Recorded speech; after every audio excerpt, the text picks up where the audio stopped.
Muy buenos días. Con un saludo cordial del doctor Contreras Bustamante, director de la Facultad de Derecho de la Universidad Nacional Autónoma de México, les damos la más cordial bienvenida. Para nosotros, en la División de Universidad Abierta, nos es muy grato darles luego cumplimiento a las instituciones que nos ha dado el director, en el sentido de poder traerles a ustedes de maestros de reconocido prestigio, que, como en el caso que nos ocupa el maestro Miguel Ángel Morales Sandoval, es un maestro joven, pero no por ser joven es de menos prestigio académico en nuestra facultad. Ahorita voy a dar una lectura, una síntesis muy apretada de su currículum y ya ustedes verán a qué me refiero. Pero traer ese tipo de temas que se pueden comentar aquí en nuestra universidad y que en realidad son de dominio público, pero sobre todo son temas muy actuales que nos sirvan para la reflexión, para el estudio, para que los maestros puedan sembrar en ustedes una semilla y de ustedes poder reflexionar estos temas. Bien, el día de hoy el maestro Miguel Ángel Morales Sandoval nos hablará de las familias homoparentales y el derecho. Traté de dar una síntesis muy apretada del currículum del maestro Miguel Ángel Morales Sandoval. Él realizó los estudios de licenciatura en Derecho en esta Facultad de Derecho de la UNAM. También realizó estudios de Pedagogía en la Facultad de Pedagogía también de aquí de la UNAM, y también realizó los estudios de Maestría en Derecho Constitucional en la Unidad de Estudios de Posgrado de la Facultad de Derecho. Ha tenido experiencia laboral diversa. Basta nada más comentar de los últimos cargos que ha tenido: coordinador de área en la Dirección de Quejas y Orientación de la Comisión Nacional de los Derechos Humanos, dictaminador jurídico en la Secretaría Técnica Normativa del Instituto Nacional Electoral. Actualmente él se desempeña como presidente de la Asociación Civil Diversidad con Igualdad y Equidad México, también director del Centro de Apoyo Pedagógico y Académico, CAPA. Es profesor de Derecho Familiar y Derecho Sucesorio en nuestra Facultad de Derecho, tanto el sistema escolarizado como en la División de Universidad Abierta, y asesor jurídico en la Coordinación Sectorial de Educación Secundaria de la Secretaría de Educación Pública. Cuenta también con obra escrita, entre las que destaca El matrimonio igualitario en México, publicado en la revista electrónica Hechos y Derechos del Instituto de Investigaciones Jurídicas de la UNAM. El tema, bienvenido maestro, muchas gracias por estar ahí con nosotros. El tema que hoy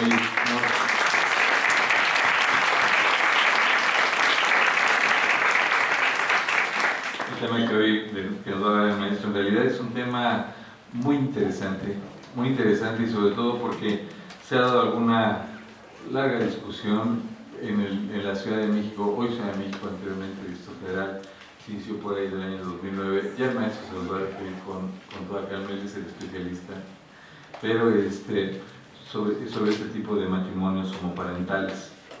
Se legisló sobre los matrimonios igualitarios, después algunos estados lo han seguido. En este sexenio, y ustedes lo recordarán porque fue muy difundido en los medios, el señor presidente constitucional de los Estados Unidos mexicanos realizó una iniciativa precisamente para enviar al Congreso para reformar el artículo 4 constitucional y que se pueda presentar el matrimonio igualitario como un derecho humano. Acorde a los criterios que ha emitido la Suprema Corte de Justicia, situación que hasta donde tengo entendido ha quedado ahí en stand-by. Pero bueno, ya sin mayor preámbulo, ahora sí ya los dejo con el maestro Miguel Ángel Morales Sandoval. Yo lo dejo como maestro curso público y regreso un poquito más tarde. Maestro, bienvenido maestro, y muchas gracias por dedicarnos este tiempo para sus alumnos y para nuestra facultad. Gracias maestro, bienvenido. Gracias. Buenos días a todos. Bueno, pues para mí es un gran privilegio que la universidad, el sistema abierto me dé la oportunidad a través del maestro Fausto Razo de poder compartir con todos ustedes estos temas que que en lo personal pues a mí me llama mucho la atención, y pues máxime en razón de nuestro querido director, el maestro Raúl Contreras Bustamante, que nos permite a todos los profesores el poder incursionar con los alumnos y bueno, debatir este tipo de temas que en realidad nos han ocasionado a veces cierta zozobra, cierta profundidad, ciertas reflexiones en razón a las circunstancias que se generan en nuestro país. Pues bueno, sin más preámbulos, maestro, muchas gracias por la oportunidad. Y pues vamos a empezar. El tema es familias homoparentales y el derecho.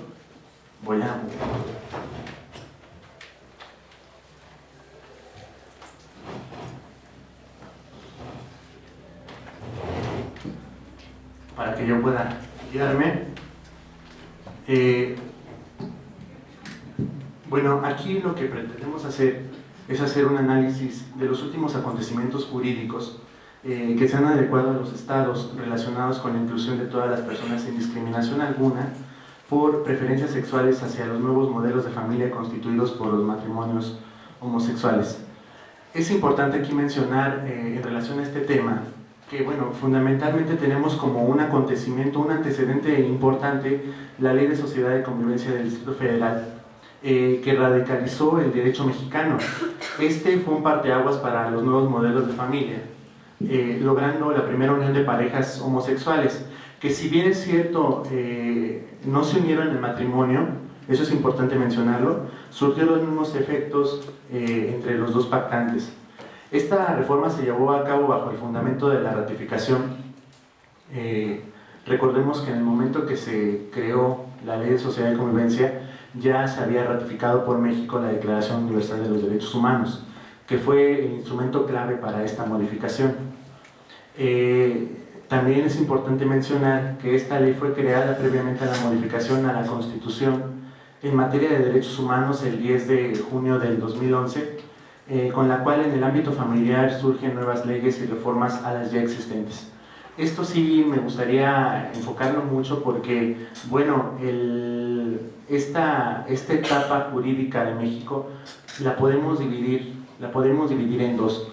La previa a la reforma de derechos humanos que se llevó a cabo el 10 de junio del 2011, esta reforma en derechos humanos donde se empezó a considerar el principio pro persona, el de interpretación conforme, el bloque de constitucionalidad, en donde previo a esta reforma, bueno, ya hubo diferentes entidades federativas que gestaban internamente un cambio, una modificación en relación a su normatividad para el reconocimiento de las familias homoparentales. Posteriormente a esta reforma, bueno, encontramos principalmente que después de este reconocimiento de los derechos humanos, de este bloque de constitucionalidad que se da con la reforma del 2011, comenzaron a haber diversas percepciones en relación a diferentes estados donde se empezó a incursionar en relación al reconocimiento de las familias homoparentales. En este caso tenemos a los estados de Quintana Roo, Oaxaca, Yucatán, Jalisco, Sinaloa, que modificaron su normatividad conforme a la nueva constitucionalidad de la Corte Internacional. Vamos a iniciar con los primeros, con la normatividad, la que estuvo previa a la reforma de derechos humanos del 2011. La primera de estas que tenemos aquí pues es la Ley de Sociedad de Convivencia del Distrito Federal. Esta, bueno, fue la primera, como les había yo mencionado hace un momento, fue la primera legislación que se propuso en México a favor de las uniones homosexuales. Tenemos aquí ciertos antecedentes. Bueno, el primero de ellos es que el 24 de abril del 2001, la diputada Enoé Uranga del PRD, fíjense bien, qué interesante, del PRD, presentó formalmente la iniciativa de ley ante la Asamblea Legislativa. El 20 de marzo del 2002 se turnó a expertos de la Comisión de Derechos Humanos para su estudio. La Asamblea Legislativa acordó incluir algunas observaciones y propuso la discusión para diciembre del 2003. Fíjense ya cuánto tiempo había pasado en todo este proceso. La primera propuesta se volvió a posponer para la sesión extraordinaria del 4 de julio del 2003 al argumentar que la iniciativa presentaba inconsistencias jurídicas. Es entonces hasta el 9 de noviembre del 2006 que se aprueba la ley con 43 votos a favor, 17 en contra y 5 abstenciones. Para esto, compañeros, ya habían transcurrido 4 años y 7 meses desde el 24 de abril de 2001 hasta el 9 de noviembre de 2006 para que se aprobara esta ley. Aquí hay un dato muy importante que quiero volver a recalcar, es que la mayoría de los votos que fueron a favor fueron precisamente del Partido de la Revolución Democrática, del PRD. Esta ley de sociedad de convivencia se publicó en la Gaceta Oficial del Distrito Federal el 16 de noviembre de 2006, fungiendo como jefe de gobierno Alejandro de Jesús Encinas Rodríguez, y entró en vigor hasta el 16 de marzo del 2007 en el periodo de gobierno de Marcelo Ebrard, quien se ocupó de difundir la Gaceta Oficial en las 16 delegaciones. Este último dato sí quiero que lo tengamos muy pendiente, porque si bien es cierto se publicó, se aprobó la ley el 9 de noviembre del 2006, que fue la primera en aprobarse, no fue la primera en entrar en vigor. Ahorita lo vamos a ver cuál es la situación. El contenido de la ley de esta sociedad de convivencia encontramos que es garante de igualdad y libertad para constituirse voluntariamente en un hogar común donde se brinde ayuda mutua. La ley se divide en dos partes: las disposiciones generales y las disposiciones centrales. Las disposiciones generales enmarcan dos cosas importantes. La primera es que la ley es de orden público e interés social y que busca establecer las bases y regular las sociedades de convivencia. Y la segunda cosa importante dentro de las disposiciones generales es que se define la sociedad de convivencia como un acto jurídico bilateral. Fíjense bien, como un acto jurídico que se constituye cuando dos personas físicas de diferente o mismo sexo, si lo enfocan ahí en la ley de sociedad de convivencia, mayores de edad y con capacidad jurídica plena, establecen un hogar común con voluntad de permanencia y ayuda mutua, que es el artículo 2 de la ley. Dentro de las disposiciones generales podemos encontrar nosotros el capítulo 2, que es el registro de la sociedad de convivencia, que sin mayor preámbulo, nos menciona que los convenientes ratifican y registran su sociedad ante la Dirección General Jurídica del órgano político administrativo, que en este caso pues es cada una de las delegaciones que integran el anterior Distrito Federal, ahora Ciudad de México, y acreditar su capacidad, manifestar su consentimiento y el requisito de los dos testigos. El capítulo 3 de esta ley menciona los derechos de los convivientes, que sin mayor preámbulo, aquí rescato yo la protección y la conformación de una nueva familia en convivencia, su patrimonio, derechos sucesorios, derechos alimentarios, su permanencia, ayuda mutua y asistencia al interior del hogar. Y por último, el capítulo 4, que nos habla de la terminación de la sociedad de convivencia, que nos establece 4 formas de terminación de esta, que es la voluntad bilateral o unilateral. Esto también es muy importante, porque si bien para iniciar la sociedad de convivencia se necesita, es un acto jurídico bilateral, o sea, se necesita el consentimiento y la voluntad de dos personas, para la terminación no, solamente es necesario o es suficiente con uno, es con la expresión de una sola persona. También se termina la sociedad de convivencia con el abandono del hogar. Esta debe de ser justificada previamente, por causa justificada de 3 meses de ausencia dentro del hogar común.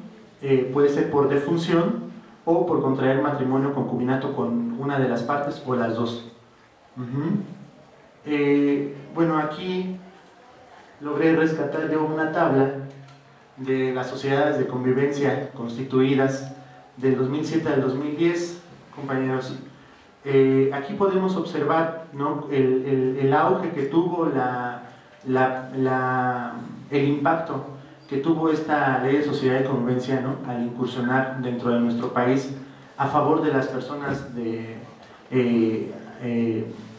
del mismo sexo que querían poder formar una familia. Aquí encontramos principalmente, por ejemplo, la delegación Cuauhtémoc, que tuvo un total de sociedades de convivencia alrededor de esos 3 años, de 2007 a 2010, tuvo 161 sociedades de convivencia constituidas, de las cuales 108 fueron entre hombres, 52 fueron entre mujeres y solamente una fue entre hombre y mujer. de las cuales estas 161, bueno, tenemos al final de la tabla que hubo solamente 8 disueltas. En segundo lugar tenemos la delegación Coyoacán. Esta delegación con 148 sociedades de convivencia constituidas, 56 de las cuales fueron entre hombres, 86, aquí ganaron las mujeres, y finalmente 6 entre hombre y mujer, una disuelta. Y en tercer lugar tenemos la delegación Iztapalapa, con 93 sociedades de convivencia constituidas, 51 entre hombres, 41 entre mujeres y una solamente entre hombre y mujer, de las cuales solamente 2 fueron disueltas. En total, compañeros, si nosotros observamos en la tabla, la delegación Miguel Hidalgo y Milpalta no nos otorgan más detalles, más que el total de sociedades de convivencia que se constituyen, que en el caso de la Miguel Hidalgo fueron 82 y una en el caso de Milpalta. Pero en total de todas las sociedades de convivencia que se constituyeron fueron 852, de las cuales entre hombres fueron 417, entre mujeres fueron 331 y entre hombre y mujer fueron 22, con un total de 27 sociedades de convivencia disueltas. Bueno, el otro punto interesante que me gustaría comentar aquí con ustedes es que previo a la reforma del 10 de junio del 2011 se creó también el Pacto Civil de Solidaridad de Coahuila, que fue una reforma que se hizo al Código Civil en aquel estado. Esto también tiene gran relevancia, ¿no? Porque también fue uno de los estados que incursionó, ¿no? A pesar de que no había esta reforma en derechos humanos, también incursionó en favor de las personas del mismo sexo para que pudieran formar una familia. Tenemos como antecedente aquí, bueno, a los legisladores del estado de Coahuila que en su afán por apoyar este tipo de comunidades, bueno, hizo un estudio de derecho comparado y precisamente se analizó al país a Francia, donde encontramos el Pacto Civil de Solidaridad de Francia, que fue adoptado por el Parlamento francés el 13 de octubre de 1999. Fue declarado conforme a la Constitución mediante una decisión del Consejo Constitucional del 9 de noviembre de 1999 y promulgado el 15 de noviembre del mismo año. Fíjense bien lo que hace aquí el estado de Coahuila. Bueno, los legisladores coahuilenses hacen un estudio de derecho comparado, analizan a Francia y tratan de adaptar la normatividad jurídica al cuerpo normativo coahuilense, incluyendo el Pacto Civil de Solidaridad de Francia. Este se elevó al rango civil francés al introducirse en el libro de personas de su código. Aquí tenemos 2 puntos importantes. El Pacto Civil de Solidaridad es conceptualizado como un contrato celebrado por 2 personas físicas mayores de edad, de sexo diferente o del mismo sexo, para organizar una vida en común. Y tenemos también los derechos que protegen este pacto civil, que es la ayuda mutua, el apoyo solidario en las necesidades de la vida corriente, gastos contraídos al alojamiento común, la partición hereditaria y la protección patrimonial. Como antecedentes de esta situación en Coahuila, tenemos que el 28 de noviembre de 2006, la diputada Julieta López Fuentes, fíjense bien esto, ahora por parte del PRI, presenta la iniciativa de ley que impulsa el PACS, ¿no? Entendamos PACS como Pacto Civil de Solidaridad en Coahuila. El 11 de enero del 2007 se aprobó el Pacto Civil de Solidaridad en Coahuila con 20 votos a favor, 13 en contra, por la 57ª legislatura del Congreso de Coahuila, apoyada en su mayoría por diputados del PRI, que fue el mismo partido de la persona que postuló la iniciativa. El decreto entró en vigor al día siguiente en el periódico oficial del Gobierno del Estado, o sea, el 12 de enero del 2007, siendo la primera entrada en vigencia. Fíjense bien, aquí era lo que yo les estaba comentando anteriormente. Si bien es cierto, se aprobó primero la Ley de Sociedad de Convivencia, no fue la primera en entrar en vigor. La primera en entrar en vigor fue el Pacto Civil de Solidaridad, que se aprueba el 11 de enero y entra en vigor inmediatamente al otro día. El contenido de la ley se divide en 5 capítulos. El primero es de las disposiciones generales, el segundo nos habla de los requisitos para la celebración del Pacto Civil de Solidaridad, en donde sin más preámbulos hay que mencionar que es un contrato, aclarando que el sexo de las personas no es un impedimento. El capítulo 3 nos habla precisamente de los efectos del Pacto Civil de Solidaridad, en donde nos menciona a grandes rasgos que se necesita un hogar común, alimentos, administración, disposición patrimonial, y algo muy importante que sí me gustaría resaltar aquí es que no existe derecho alguno con relación a los hijos ni custodia compartida.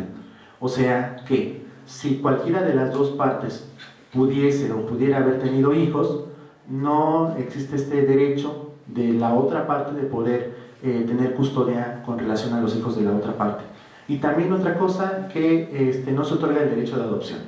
O sea que sí se otorga el derecho de poder formar una familia entre las dos personas, pero el derecho de adoptar está limitado. Finalmente, el capítulo 4 del régimen patrimonial del Pacto Civil de Solidaridad nos dice que el régimen patrimonial es igual al del matrimonio. Aquí no quise ahondar porque deberíamos de... Aquí hay que meternos un poco más a ver la legislación coahuilense y checar, ¿no?, cuáles son, cómo se maneja el régimen del matrimonio allá. Por último tenemos el capítulo 5, que nos habla de la terminación del Pacto Civil de Solidaridad, en donde nos mencionan dos cosas importantes, que puede ser por defunción, presentando el acta de defunción precisamente, o por mutuo consentimiento.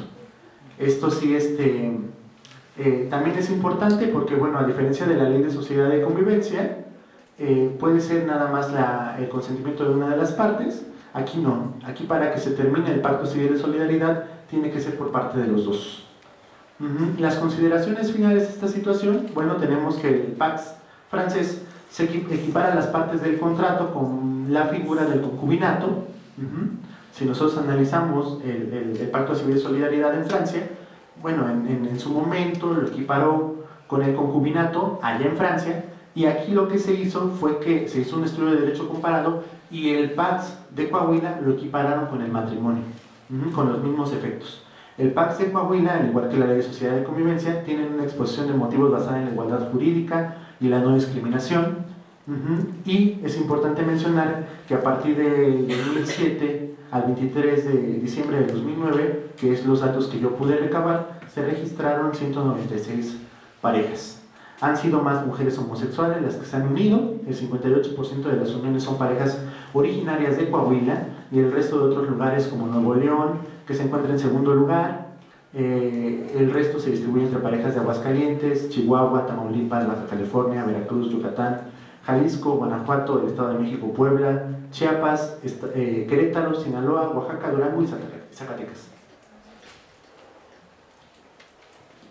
Y bueno, la última y la más interesante, que es la que nos ha llamado mucho la atención a nosotros, precisamente porque es lo que analizamos en la materia de derecho familiar, es precisamente esta modificación que se hizo al Código Civil del Distrito Federal en relación al matrimonio entre personas del mismo sexo. Tenemos como antecedentes algo muy importante. El diputado Arzúa Aznar hizo valer la exposición de motivos fundándose en la Declaración Universal de los Derechos Humanos. También se apoya en esta declaración. ¿Por qué? Porque todavía no se había hecho la reforma. También se apoya en el artículo 1 de la Constitución Mexicana, la ley para prevenir y erradicar la discriminación, así como los tratados concernientes a la protección de los derechos del hombre, del matrimonio, la libertad, la igualdad y la adopción. Se priorizó la reforma al matrimonio, las cuales eran necesarias para garantizar el reconocimiento a las personas del mismo sexo, buscando erradicar la discriminación, la exclusión y la segregación. La votación se realizó con 65 diputados, de los cuales 39 estuvieron a favor del decreto, 20 en contra, 5 abstenciones y 1 no votó. De estos, compañeros, lo mismo les comento, ¿no? Los votos a favor fueron de parte del Partido de la Revolución Democrática, en su gran mayoría, y del Partido del Trabajo. El 29 de diciembre de 2009, la Gaceta Oficial del Distrito Federal publicó el decreto por el que se reforman diversas disposiciones del Código Civil del Distrito Federal y del Código de Procedimientos Civiles del DF, igual, publicado por Marcelo Ebrard.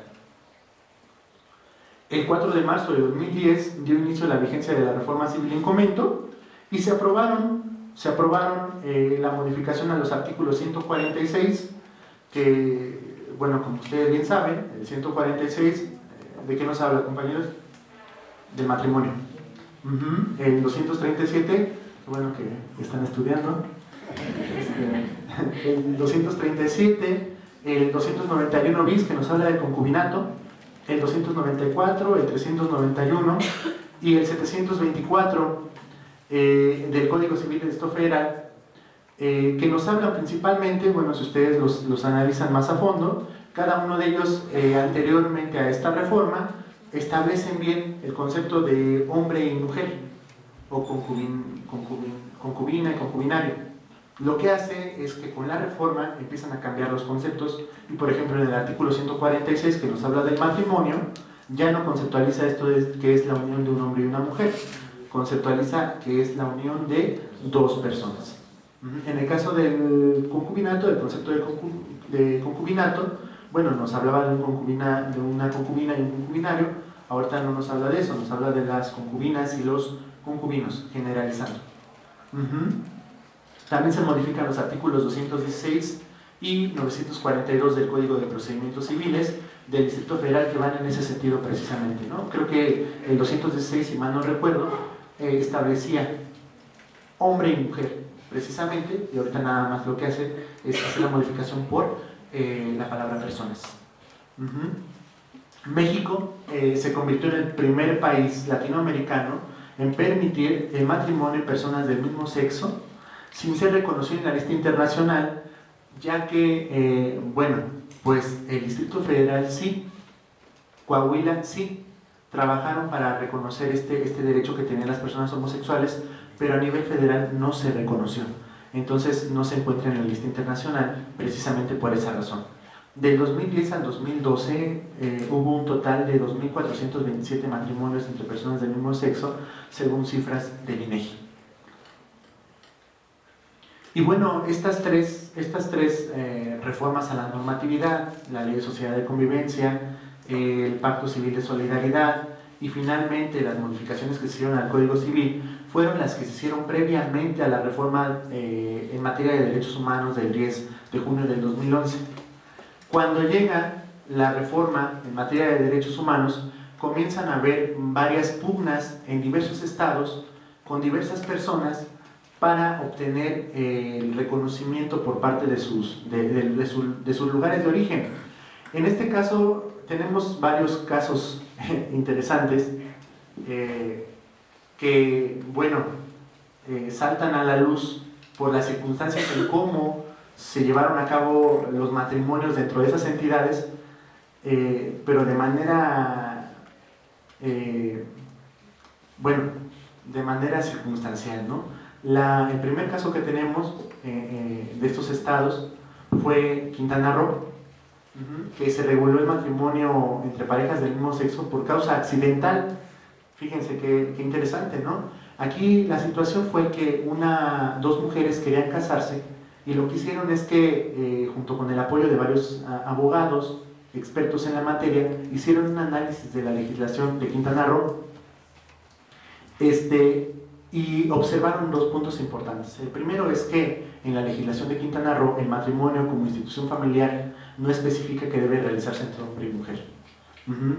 Entonces hacen este análisis y observan dos artículos principales. El primero es el 680, que es el que establece la institución del matrimonio, que nos dice, y ustedes así como lo pueden observar ahí, dice: las personas que pretendan contraer matrimonio, las personas presentarán un escrito al oficial de registro civil ante el cual se celebrará el contrato respectivo que exprese y continúe. Pero no menciona hombre y mujer. Entonces este fue un fallo accidental, vamos, del mismo estado, que fue lo que ocasionó que estas dos mujeres pudieran casarse en el estado. También se apoyaron en el artículo 2 del mismo ordenamiento, que nos dice: las leyes del estado se aplicarán a todos los habitantes de Quintana Roo sin distinción de personas, cualquiera que sea su sexo o nacionalidad, estén domiciliadas en el estado o se hallen en él de paso. Estos dos artículos fueron los que apoyaron definitivamente al matrimonio de estas dos mujeres. Y bueno, finalmente la Secretaría de Gobierno del Estado emitió una resolución de que no había impedimento para que se realizara la unión de las personas del mismo sexo en matrimonio. La interpretación legislativa dio resultado, se logró realizar el matrimonio, y el matrimonio igualitario fue accidental por omisión de la ley en el sexo de los contrayentes, pero aún así fue legal. Tenemos otro caso, que es el caso de Oaxaca. Este sí, fue el Congreso oaxaqueño resolvió a favor de la unión del matrimonio de personas del mismo sexo el 5 de diciembre del 2012, con la cual se autorizó la reforma del artículo 143 del Código Civil del Estado de Oaxaca. El artículo 143 nos dice, establece que el matrimonio es un contrato civil celebrado entre un solo hombre y una sola mujer, bueno, eso es lo que establecía, que se unen para perpetuar la especie y proporcionarse ayuda mutua en la vida. La resolución se allegó luego de que la Suprema Corte declaró inconstitucional el mencionado artículo por la discriminación que viola los derechos fundamentales de igualdad. En este caso, en el caso de Oaxaca, no fue la misma situación que en el estado de Quintana Roo. Aquí lo que sucedió fue que se interpusieron 3 demandas de amparo en contra de ese artículo 143 del Código Civil de aquel estado, y la resolución de la Suprema Corte fue precisamente que era inconstitucional porque estaba atentando en contra de la igualdad de las personas. Y bueno, encontramos aquí esta resolución emitida con el número de registro 2003-282 del ponente Arturo Saldívar Lelo de la Rea, ministro, que señala que la exclusión de las parejas del mismo sexo del matrimonio, el derecho de que exista un régimen similar pero distinto al matrimonio y que por ello se impida el acceso a las parejas del mismo sexo, es discriminatorio. Esta tesis fue la que fundamentó precisamente esta situación, y por eso fue que se hizo la reforma en el estado de Oaxaca. Tenemos otros 3 últimos casos, que es el caso de Yucatán, que igual fue la misma situación que en el estado de Oaxaca. Logró la resolución de la Suprema Corte de Justicia de la Nación a causa de también una demanda de amparo, el 2 de julio de 2013, en donde, bueno, aquí sí menciono quiénes son las personas que interpusieron el amparo, que fue Ricardo Góngora y Javier Carrillo, tras haber interpuesto la solicitud de la protección de la justicia debido a la negativa de la directora del Registro Civil de Yucatán para que se pudieran casar. Otro caso que tenemos aquí es el de Jalisco. El de Jalisco, que, bueno, aquí no aprobó el matrimonio como tal, solo se creó la Ley de Convivencia de Jalisco. Esta Ley de Convivencia de Jalisco es muy parecida a la Ley de Sociedad de Convivencia del Distrito Federal, casi idéntica, compañeros, pero como bien saben ustedes, la Ley de Sociedad de Convivencia, ahorita a la fecha, pues ya es prácticamente ineficaz. Solamente es válida para las personas que en su momento, antes de haber creado la reforma del artículo 146, entre otros, bueno, previo a eso todas las sociedades de convivencia siguen siendo vigentes, pero ya prácticamente las personas que quieren formar una vida en común ya no acceden a la ley de sociedad de convivencia, inmediatamente van a casarse. Y bueno, aquí solamente quiero hacer una acotación en relación al estado de Jalisco y a la ley de sociedad de convivencia del estado, donde dice que señala la libre convivencia, que es un acto civil que se constituye cuando 2 o más personas físicas mayores de edad con capacidad de goce y ejercicio se asocian con el objeto de otorgarse ayuda mutua. Y finalmente, compañeros, tenemos el estado de Sinaloa. Este estado publicó el 16 de agosto de 2013 el nuevo Código Familiar para el estado de Sinaloa, que entró en vigor el día siguiente de su publicación. Aquí en este Código Familiar, que es uno de los códigos especiales que tenemos, como ustedes bien saben, bueno, cada uno de los estados hace sus legislaciones, y como por ejemplo en el estado de Guerrero, que tenemos un código especial para divorcio, aquí en el estado de Sinaloa se llevó un código familiar específico, en donde menciona en el artículo 40 el concepto de matrimonio y en el artículo 165 el concepto de concubinato. Ambos artículos eran inconstitucionales porque también señalaban este concepto específico de hombre y mujer.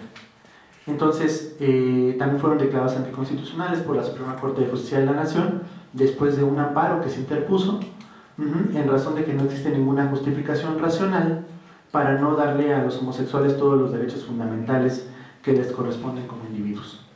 Y bueno, finalmente, compañeros, a raíz de esta situación, nosotros podemos observar que el Estado mexicano ha incursionado a través del tiempo por diferentes etapas en las que pues hace todo lo posible, ¿no? Tanto el Estado como sus ciudadanos, para poder lograr un beneficio en favor de estas personas que tienen una diferente perspectiva en relación al reconocimiento de su familia. No se ha logrado totalmente, no se ha logrado en razón de que, bueno, fundamentalmente hay estados, ¿no? Hay entidades federativas como es la Ciudad de México, que a pesar de las circunstancias, porque nosotros si bien recordamos esta situación cuando se hizo la modificación al Código Civil, pues hubieron pugnas, incluso por parte de la Iglesia, en donde alegaban que estaban perjudicando a la familia, ¿no? Que era una aberración el hecho de que se crearan este tipo de instituciones, ¿no? Estas nuevas familias, ¿no? Porque es un nuevo concepto de familia el que se está creando. Y bueno, adverso a esta situación, pues sí ha habido varios conflictos, ¿no? Hay estados, todavía en la actualidad, que no reconocen el matrimonio entre personas del mismo sexo. Estados como Nuevo León, estados como Guanajuato, que son estados que ya voy a platicar en algún momento con mis alumnos de Derecho Familiar, que son estados muy tradicionalistas, católicos en su mayoría, en donde pues el aprobar, el reconocer este tipo de familias pues es una puñalada, ¿no? Entonces, la lucha en el reconocimiento por este tipo de familias pues es complicado todavía para el país, en razón de que pues nosotros venimos, traemos históricamente un contexto social, ¿no? Muy fuerte, ¿no? La situación aquí es que a pesar de todas las luchas y todos los instrumentos jurídicos que se llevaron a cabo y que se hicieron para mejorar esta situación, aún no se ha completado. El presidente de la República hizo precisamente una propuesta en la que pues, se fundamentaba precisamente que se diera este beneficio a estas personas para poder reconocerlos como familia a nivel federal. Sin embargo, la propuesta no fue aceptada y sigue en un periodo de stand-by.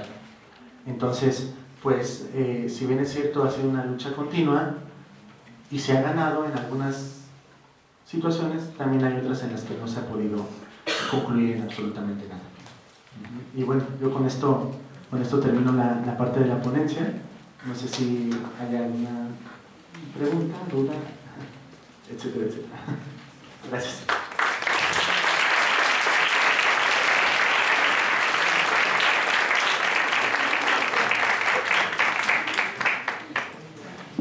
En realidad este tipo de temas, que si bien es cierto son muy actuales y que, como ya lo comentaba, lo deja muy claro el maestro, bueno, hay resistencias todavía a este tipo de reconocimiento, pero en la universidad podemos tocar ese tipo de temas.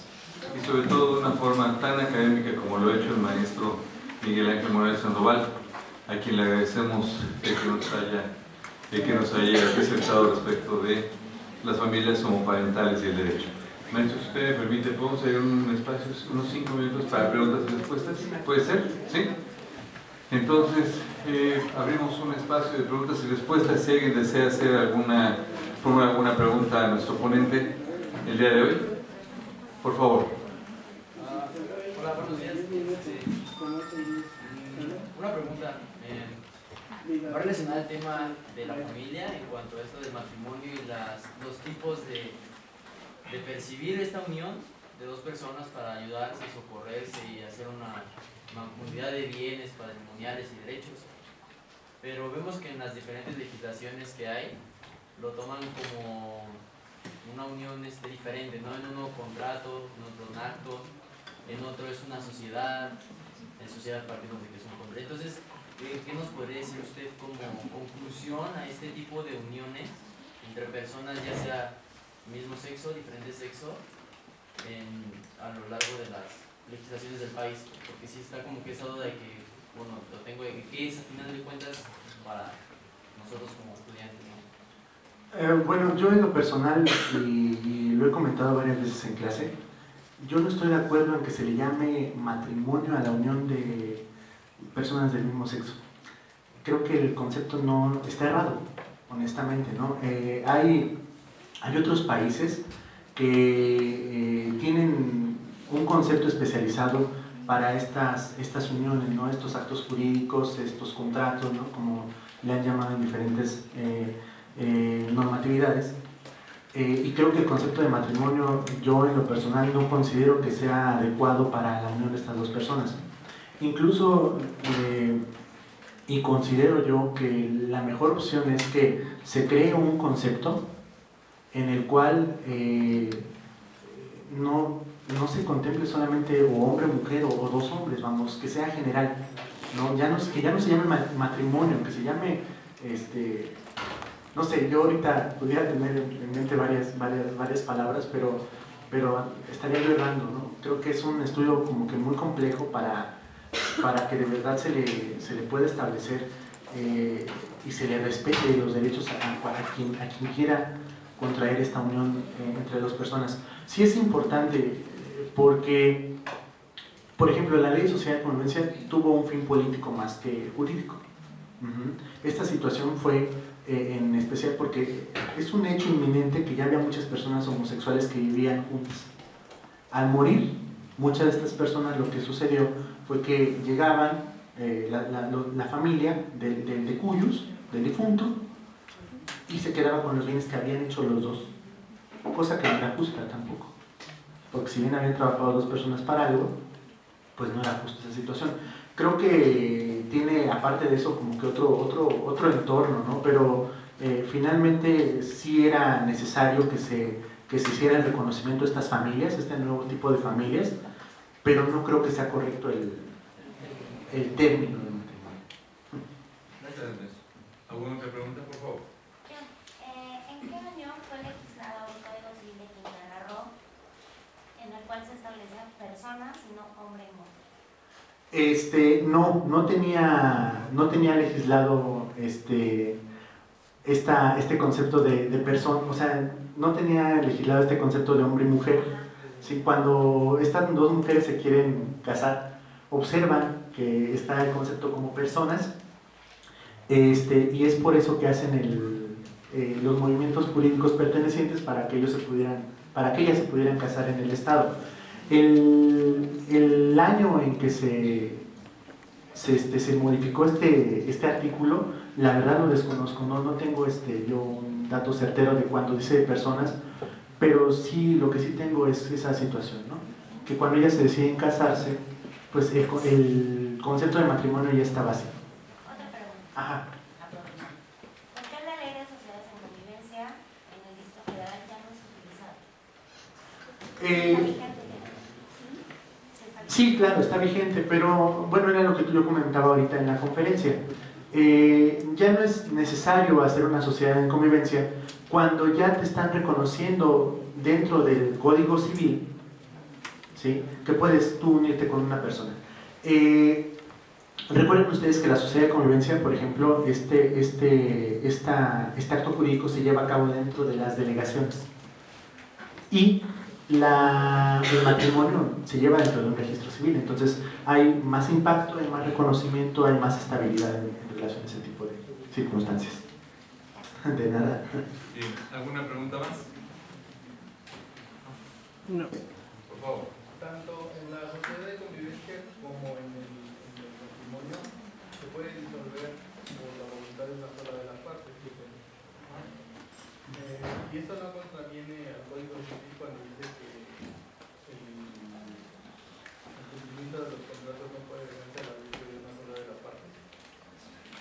No, porque lo está estableciendo así el Código Civil. Eso ya es tema como de divorcio, ¿no? Tendríamos que meternos un poco más al estudio del divorcio. Aquí yo lo interesante y lo que había mencionado yo en la conferencia era precisamente que, por ejemplo, el Pacto Civil de Solidaridad sí necesitaba el consentimiento de las dos personas para concluir.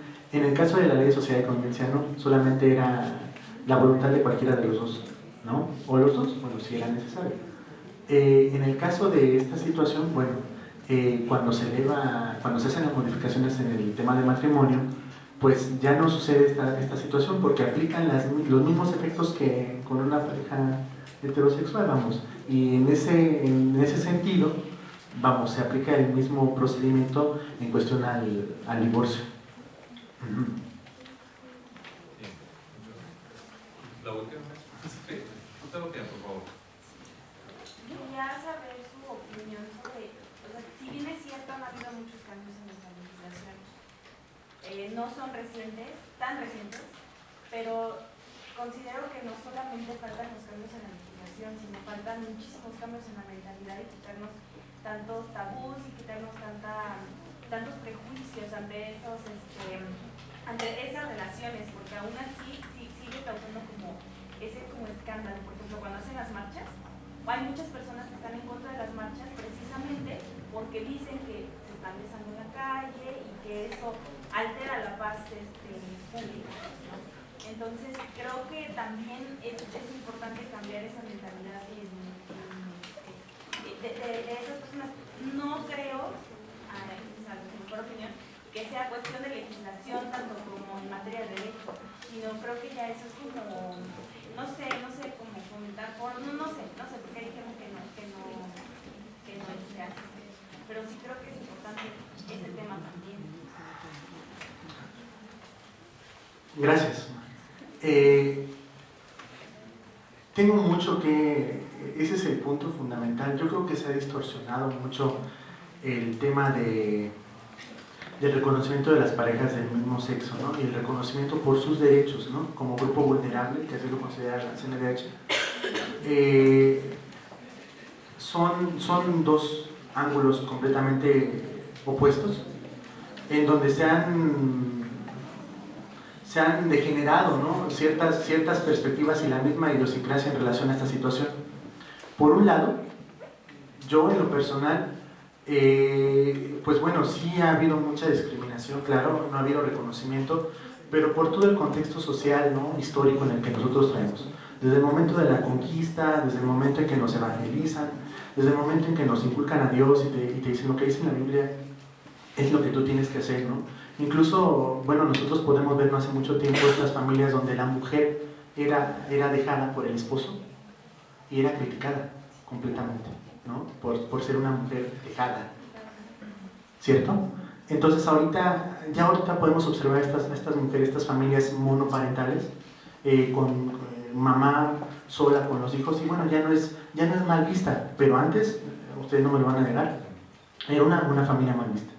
Ahorita estamos incursionando en México con otro nuevo tipo de familia, ¿no? Que ahorita pues es mal vista, no por todos, claro, pero sigue siendo un tabú para los mexicanos en relación a esta situación.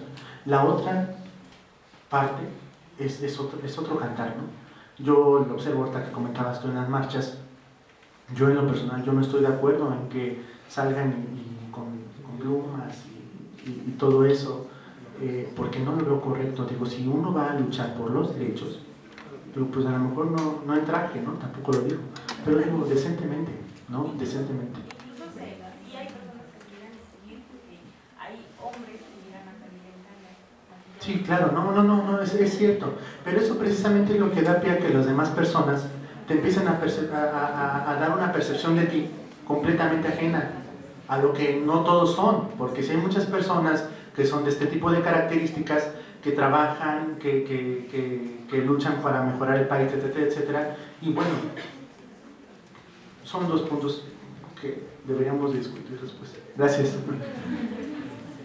Bien, agradecemos al maestro Miguel Ángel Morales Sandoval de que nos haya hablado el día de hoy justamente sobre el enlace.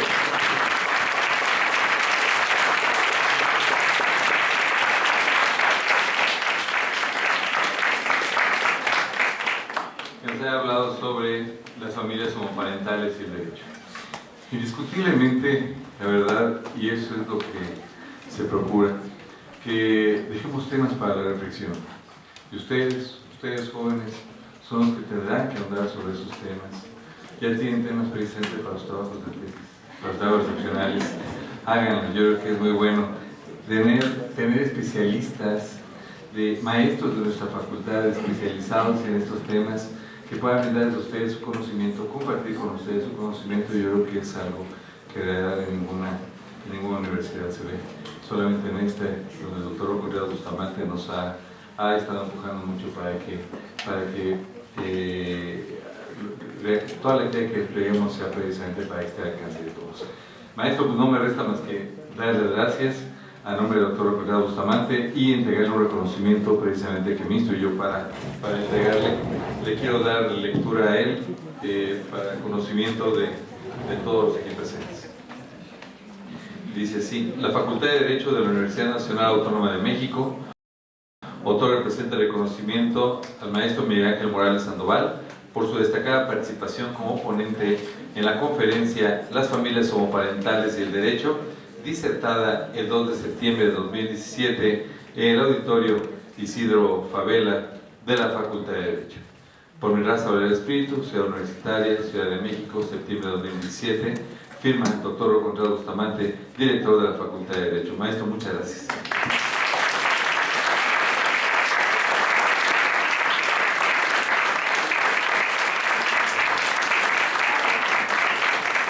Solo nos resta agradecerles su asistencia e invitarles a las conferencias que ahora tienes que ofrece la División de Universidad Abierta, la Facultad de Derecho por conducto de la División de Universidad Abierta.